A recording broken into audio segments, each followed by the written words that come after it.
नमस्कार। पाठशाला 2047 में आप सबों का स्वागत है। अब हम लोग आचार्य रामचंद्र शुक्ल द्वारा संपादित भ्रमर गीत सार का 122वां पद पढ़ेंगे, उसका अर्थ और उसकी व्याख्या करेंगे। पद है ऊधो जाहु तुम्हें हम जाने, ऊधो जाहु तुम्हें हम जाने, जाहु तुम्हें हम जाने। श्याम तुम्हें हया नाही पठाए, श्याम तुम्हें हया नाही पठाए। तुम हो बीच भुलाने, ऊधो जाहु तुम्हें हम जाने। ब्रजवासी न सो जोग कहत हूँ, ब्रजवासी न सो जोग कहत हो। बात हूँ कहत न जाने, ऊधो जाहु तुम्हें हम जाने। बड़ लागे न विवेक तुम्हारो, बड़ लागे न विवेक तुम्हारो। ऐसे नए आया ने, ऊधो जाहु तुम्हें हम जाने। हम सौ कही लई सो सही के, हम सो कही लई सो सही के। जिय गुनी ले हूँ अपाने, ऊधो जाहु तुम्हें हम जाने। कह अबला कह दशा दिगंबर, कह अबला कह दशा दिगंबर। सनमुख करो पहचाने, ऊधो जाहु तुम्हें हम जाने, ऊधो जाहु तुम्हें हम जाने। साच कहो तुम को अपनी सो, साच कहो तुम को अपनी सो। बूझती बात निदाने, ऊधो जाहु तुम्हें हम जाने, ऊधो जाहु तुम्हें हम जाने, ऊधो। सूर श्याम जब तुम्हें पठाए, सूर श्याम जब तुम्हें पठाए। तब ने कहूँ मुस्काने, ऊधो जाहु तुम्हें हम जाने, ऊधो जाहु तुम्हें हम जाने, ऊधो जाहु तुम्हें हम जाने। अब इसका प्रसंग है कि उद्धव गोपियों को जब निर्गुण को अपनाने की योग साधना करने की जब बात कहते हैं तो गोपियां उद्विग्न होती हैं, परेशान होती हैं और व्यथित हो करके उद्धव को खरी खोटी सुनाती हैं। उद्धव गोपी संवाद में कहीं हम आक्रामकता देखते हैं, कहीं आवेग देखते हैं, कहीं आक्रोश देखते हैं, कहीं व्यंग्य भी देखते हैं। तो इस पद में गोपियां आक्रोश और आवेग के स्थान पर व्यंग्यात्मक विनोद करती हैं और उद्धव के अस्तित्व और व्यक्तित्व पर ही प्रश्न चिन्ह खड़ा कर देती हैं और वे उद्धव से कहती हैं कि हे उद्धव, दो ही स्थितियां हो सकती है। एक, तो तुम को श्री कृष्ण ने यहां नहीं भेजा था, कहीं और भेजा होगा, तुम रास्ता भूल करके यहां आ गए, या अवश्य ही श्री कृष्ण ने तुम्हारे इस जो है ज्ञान की परीक्षा लेने के लिए और हम गोपियों के एक निष्ठ प्रेम की परीक्षा लेने के लिए ही यहां भेजा है। हम तुमको अपनी सौगंध है सच सच बतलाना कि जब श्री कृष्ण तुमको यहां भेज रहे थे तो क्या वे थोड़ा सा मुस्कुराए थे? अगर वे मुस्कुराए होंगे तो अवश्य ही तुम्हारे इस जो है भोलेपन पर ही रीझ करके वे तुमको यहां पर भेजे होंगे। यही प्रसंग है। अब इसके कठिन शब्दों का अर्थ, सरलार्थ और व्याख्या। ऊधो जाहु तुम्हें हम जाने, हे उद्धव जाहु, तुम यहां से जो है जाओ, तुम्हारा जो है काम हो गया। तुमने जो है योग का जो संदेश था, जो श्री कृष्ण ने हमारे लिए भेजा था, उसको तुमने सुना दिया, हमने सुन लिया। अब तुम जो है जाओ, तुम्हें हम जाने, तुमको हम जो है पहचान गए हैं कि तुम क्या हो, कैसे हो। श्याम तुम्हें यहां नहीं पठाए, तुमको श्याम ने यानी कि श्री कृष्ण ने हया यानी कि यहां नहीं जो है भेजा है, ना ही पठाए माने नहीं पठाए यानी कि भेजा है। तुम हो बीच भुलाने, तुम ही जो है बीच में ही जो है वो रास्ता जो है भूल गए हो। तुम हो बीच भुलाने, रास्ता जो है भूल गए हो,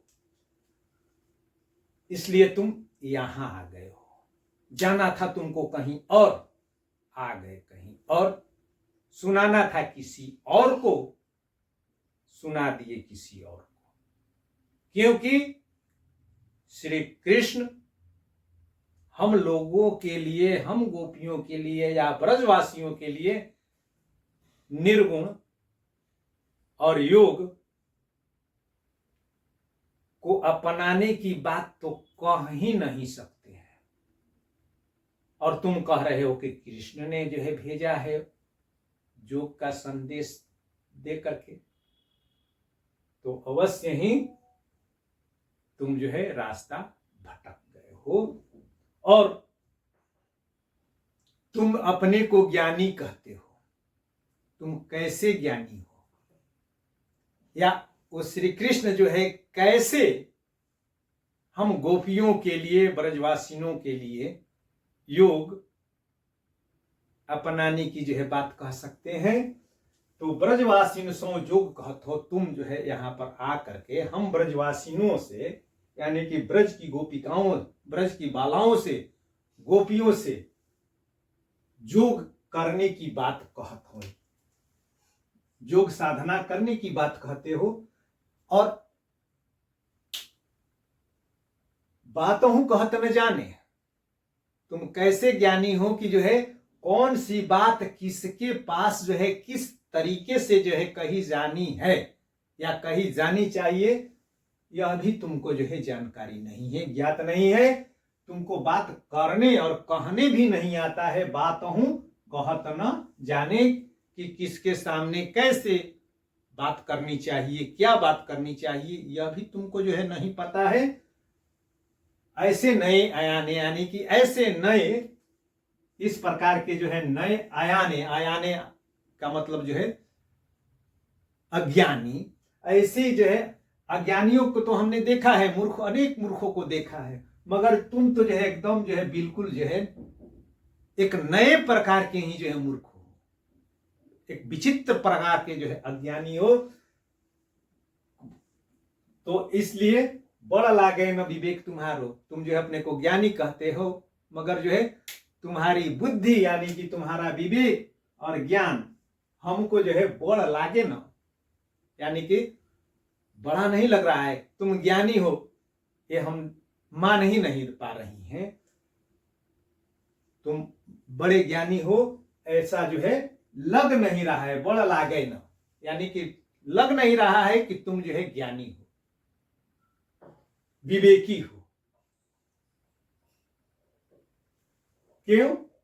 हमसों कहिलई, और हमसो जो है हे उद्धव, ऐसी अज्ञानतापूर्ण जो है बातें, मूर्खतापूर्ण बातें तुमने हमसे जो है कह ली।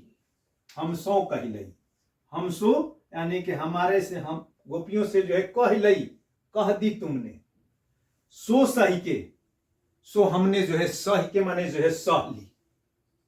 क्यों? कि तुम जो है श्री कृष्ण के सखा हो।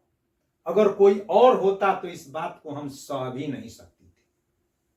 तो इसीलिए चूंकि तुम जो है कहे हो, हमने जो है सुन लिया है और सह लिया है, और तुम खुद जो है थोड़ा अपने दिल से जो है सोचो, थोड़ा सा दिमाग लगाओ, और जो है दिल से जो है गुनो, जी माने हृदय, गुनो यानी कि गुण लो, सोच लो, समझ लो, और विचार मंथन कर लो। लेहू अपाने यानी कि अपने मन में, अपने दिल में थोड़ा सोच विचार करो, समझो बात को, कि कहीं कहां अबला कह दशा दिगंबर, कहां हम सब जो है अबलाएं हैं। और हम अबलाओं के लिए, हम स्त्रियों के लिए, कहां अबला यानी कि हम कहां अबला यानी कि स्त्रियां, और कहां दशा दिगंबर। और तुम जो है कह रहे हो कि जो करो तो जो के लिए दिगंबर जो है बनना पड़ेगा। दिगंबर यानी कि दिशाएं ही जिसका अंबर हो, अर्थात जो नंगा।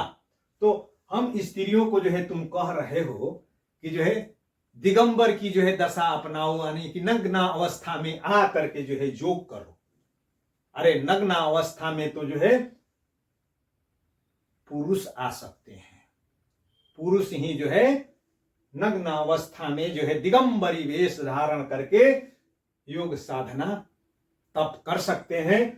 और तुम कैसे जो है ज्ञानी हो कि हम गोपियों के लिए, हम स्त्रियों के लिए कह रहे हो कि तुम योग अपनाओ, यानी कि जो है नंगा हो जाओ। तनिक भी जो है तुम्हारे पास अगर ये विवेक होता, अगर तुम ज्ञानी होते, तो ऐसी बात तुम नहीं कहते, और इसको हम लोग सह भी नहीं सकती थी। मगर क्या करें, तुम श्याम के सखा जो हो, इसीलिए हम तुम्हारी बात जो है सुन ली है। सन्मुख करो पहचाने। अरे अबलाओं को और दिगंबरों को आमने सामने जो है करके, एक साथ जो है करके उनकी तुलना करके देखो कि कौन किस वेश में रहता है। अबलाएं, स्त्रियां, वस्त्र, अगर जो है वस्त्र और आभूषण न पहने, उनके पास वस्त्राभूषण न हो, अगर वे आवरणहीन हो जाएं, तो उन एक तरह से उनका जो है सर्वस्व जो है अस्तित्वहीन है, कुछ नहीं बचा है। क्योंकि आवरण ही स्त्रियों का आभूषण है। और तुम जो है कह रहे हो कि दिगंबरी जो है दशा या दिगंबरी अवस्था में हम योग साधना करें। तुम पहचान करो, समझो कि जो है दोनों के बीच क्या स्थिति है। दोनों के लिए योग संभव नहीं है। योग पुरुषों के लिए हो सकता है, हम स्त्रियों के लिए नहीं। मगर तुम जो है ये बात जो है कह दिए हो। अब हम जो है तुमसे एक जो है बात पूछते हैं। साच साच कहना, साच कहो तुमको अपनी तुमको अपनी सौगंध है। साच साच जो है कहना, बूझती बात निदाने। हम जो है, तुम यहां जो आए हो, हमें योग का संदेश दे रहे हो, क्यों दे रहे हो और कैसे यहां आ गए, उसका जो है निदान हम जो है पालेंगे, यानी कि जो है क्या समस्या है, क्यों ऐसा हुआ कि तुम जो है यहां आए और आकर के हम गोपियों को दिगंबरी वेश धारण करने का उपदेश देने लगे। इसका कारण जो है हम बूझ लेंगे, समझ लेंगे, सारी बातें साफ हो जाएगी, उसका निदान हो जाएगा कि ऐसा क्यों हुआ, ऐसी घटना क्यों घटी। तो ये बताओ, सूरदास जी कहते हैं कि गोपियां पूछती हैं कि श्याम जब तुम्हें पठाए, तुमको तुम्हारी सौगंध है, सच सच बतलाना कि जब श्याम तुम्हें यहां के लिए भेज रहे थे, तुमको यहां आने के लिए जब विदा कर रहे थे, तब तुम बताओ, तब नेकहू मुस्काने, तब एक तो नेकहू माने जो है थोड़ा सा जो है मुस्कुराए थे, यानी कि जो है उनके मुखार बिंदु पर, उनके ओठों पर थोड़ी सी हल्की सी मुस्कान थी। अब यहीं तक जो है रुक जाता है। इसके पीछे जो है भाव है कि अगर उनके चेहरे पे जो है मुस्कान थी तो अवश्य ही उन्होंने तुमको हम गोपियों के पास जो है बनाने के लिए भेजा था, यानी कि तुमको बेवकूफ उन्होंने बनाया है। और अगर बेवकूफ नहीं बनाया है तो तुम अवश्य ही जो है ज्ञानाभिमानी रहे होगे, और तुम्हारे उस ज्ञान की जो है परीक्षा लेने के लिए हम गोपियों के पास जो है भेजे हैं। या दूसरा कारण यह भी हो सकता है कि उनको हमारे प्रेम के ऊपर, हमारे एकनिष्ठ और निश्चल प्रेम के ऊपर जो है विश्वास होगा, और तुम हम गोपियों के बारे में, हमारे और श्री कृष्ण के बीच के जो है अटूट प्रेम के संबंधों के बारे में अवश्य ही तुमने कुछ जो है गलत बात या लगने वाली बात बोली होगी, इसलिए श्री कृष्ण ने तुम्हें हम गोपियों के एक निष्ठ और निश्चल प्रेम की परीक्षा लेने के लिए ही यहां भेजा होगा। अब हो गई व्याख्या। अब विशेष, तो इस पद में सूरदास की जो है वाक वैदग्ध्यता, यानी कि गोपियों की जो है वाक चतुरता देखते ही बनती है। और वियोग में बहुत सारे जो है भ्रमर गीत हैं, उद्धव गोपियों के संबंध में अनेक सारी रचनाएं हैं, मगर वियोग के बीच गोपियां वियोगावस्था में है, यहां तक कि जो है मरणावस्था तक जो है पहुंच चुकी हैं। पीछे के हम लोग पद में पढ़े, अति मलिन वृष भानुकुमारी में राधा की स्थिति मरणासन सी हो गई है, और उसी स्थिति में गोपियां भी है। उस स्थिति में भी जो है गोपियां विनोद कर ले रही हैं। सूरदास की यह जो है विशेष उपलब्धि और हिंदी साहित्य को और कृष्ण भक्ति साहित्य को यह उनकी अद्भुत देन है। अब इसमें जो है अलंकार तो देख रहे हैं कि जो है पूरे पद में जो है व्यंग्य है, यानी कि पूरा पद जो है व्यंग्योक्तियों से युक्त है, वक्रोक्तियों से युक्त है। तो व्यंग्य और वक्रोक्ति की प्रधानता है, तो व्यंग्य है, वक्रोक्ति अलंकार है।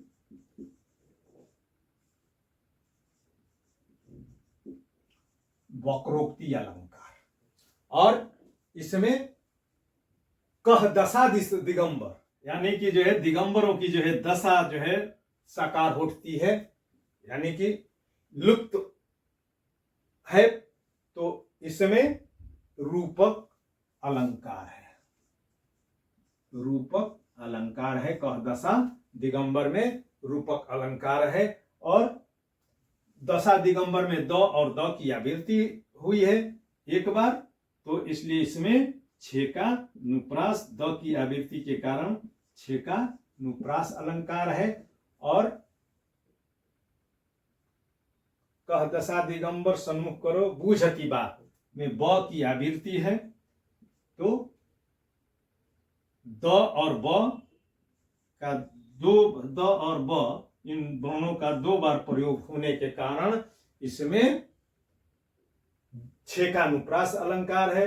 फिर सूरश्याम में स की भी जो है आवृत्ति है, तो छेकानुप्रास और अंतिम में जाने भुलाने जाने आयाने पयाने में जो है न की जो है आवृत्ति है, यानी कि तुकांतता है, तो तुकांतता के कारण इसमें अंत्यानुप्रास है, अंत्यानुप्रास, अंत्यानुप्रास अलंकार है। अब श्रृंगार रस, तो विप्रलंभ श्रृंगार का यह जो है पद है, गोपियों के वियोग का इसमें जो है वर्णन है। और जब रस श्रृंगार हो तो उस स्थिति में गुण जो होता है माधुर्य, रीति वैदर्भी और वृत्ति मधुरा होती है, और श्रृंगार रस का अस्थाई भाव रति होता है, और इसमें संचारी भाव इसका जो है यहां पर व्यंग्य विनोद है, और विनोद के साथ साथ जो है इसमें श्री कृष्ण की यादें जुड़ी हुई हैं, तो इसमें स्मृति नामक संचारी भाव है। आज भर इतना ही, फिर हम मिलते हैं एक नए पद के साथ। बहुत बहुत धन्यवाद।